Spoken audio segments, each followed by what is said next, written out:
So today we are going to be creating our own little snowman drawing. I have a chance to throw a little bird in there too. But we're going to follow this in a little directed drawing. So just kind of a draw along. You'll follow with the video as we go along.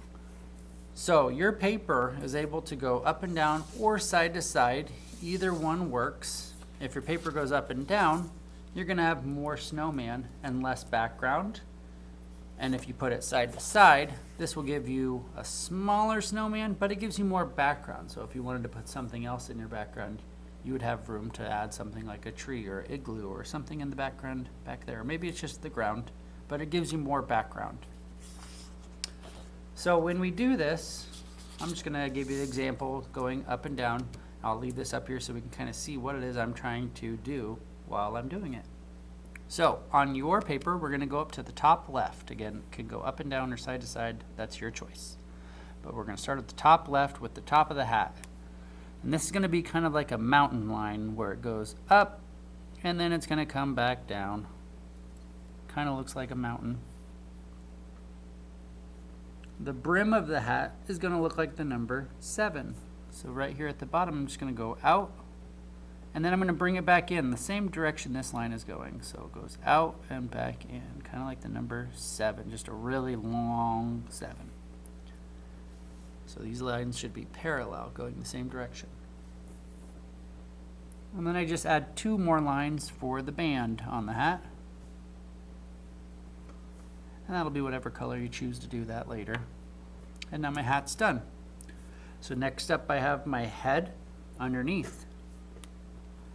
So I don't actually see the full circle, so as this goes around, I kind of end off on the side of my page. So I'm starting to make my circle. I'm going to go out, bring it back in, and kind of curl it to the end of the paper there.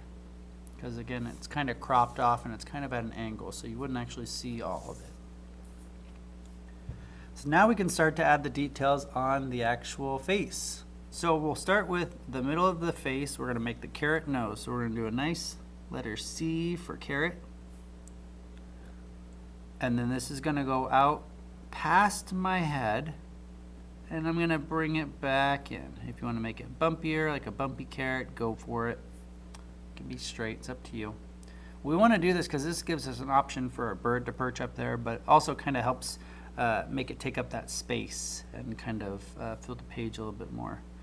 Makes the nose kind of go into that other area. Now we would want to erase this line here because I shouldn't see through my carrot nose. Now it looks like it's actually in front of that part of the head. So next up we'll add 2 little circles for our eyes. We can color those in later. And then we can go in and give it a nice smile, kind of following the shape of our smiley face as well, or round head. And then again, we'll color these in later, so you can just leave them as circles for now. We're going to go in and add our scarf next. So the scarf is going to go right underneath with 2 little curved lines. So make a curved line here and a curved line here, kind of where my scarf is going to be. And we connect this with a curved line. We don't want it to be straight, we're going to curve it. Curve. And if you want to add any stripes on this, you can. Kind of shows that way that the scarf is curving. And the rest of the body just goes to the rest of the bottom of the page, or to the side of the page. It fills up the whole rest of the page here. So this kind of goes out. This kind of goes out and back down. Kind of just fills up that spot. So it would be a pretty big body here, but we just can't see it all. And then if you want your scarf hanging down, you can kind of dangle that down, drawing those lines. If you want to draw a second one, you can. It's up to you. I'm going to actually make a couple buttons here. So I'll put a button, maybe part of another button. Well, I've got 2 buttons. Couldn't really fit much more, but that's what I got in mind.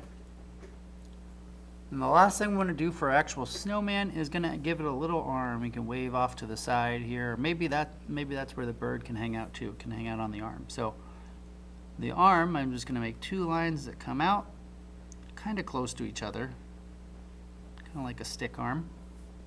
And if you want to add a glove instead of the fingers, you can. I'm just going to do some fingers that go out, come back in. Go out and come back in. Out and come back in. There's my hand. Hello. And that's all you need to do for the actual snowman. Again, we'll trace that like it is, and we'll do the colors next. But right now we're just getting the lines and shapes figured out. So the next option, our bird is optional, but I want to show you how we can create this. And if you know how to do it a different way, you can do it a different way. But I'm going to show you how to do a bird in some really easy steps. I'm going to put mine on the nose. If you want yours flying around in the sky, you can, or off in the hand, or on the hat if you have room. That's up to you. I'm going to put mine right here on the carrot nose. So to start off with the bird, I'm going to make the letter U, kind of like a U shape. And the tail, a little bit of a triangle, just don't connect it. And we'll keep on going all the way across. Again, don't connect it, getting close. This will be a circle. This will be the shape of the head. So we're just going to make this a circle. There's our bird's head. Now, how we do the beak is going to determine which way it's looking. So if I want my bird to be looking down, I would make its beak pointed at the eyes or somewhere over here. I'm going to give it an eye. Now it looks like my bird's looking down that way. I could move my beak up here, and now my bird looks like he's looking up that way. So where the beak is going to be really important to show the direction your bird is looking. So I'll just have it look up. Maybe it's looking at something on the top of the hat. I can add in a couple lines for the feathers here and some lines on the tail to give those details. And then my last lines are going to be the legs sticking to the nose. So I'll draw 2 lines coming down, and I can just add a couple little lines at the bottom there for the little toesies. Call it all good there. And that is the drawing that we will need to finish. When you are done with this, you will trace your lines, and we will use our crayons to color in the detail inside of our hat, our nose, the bird, scarf, and our arm. You can also color in those eyes and buttons. Those can be black as well too, just to help fill those spaces in. But you'll Sharpie first, and then we're going to use our crayon to fill in just these details. The snowman itself will be white, the background will be white. But you will have the option of using a white crayon in the background to make some snowflakes. You can barely see them now, but you'll see them a lot when we do our painting.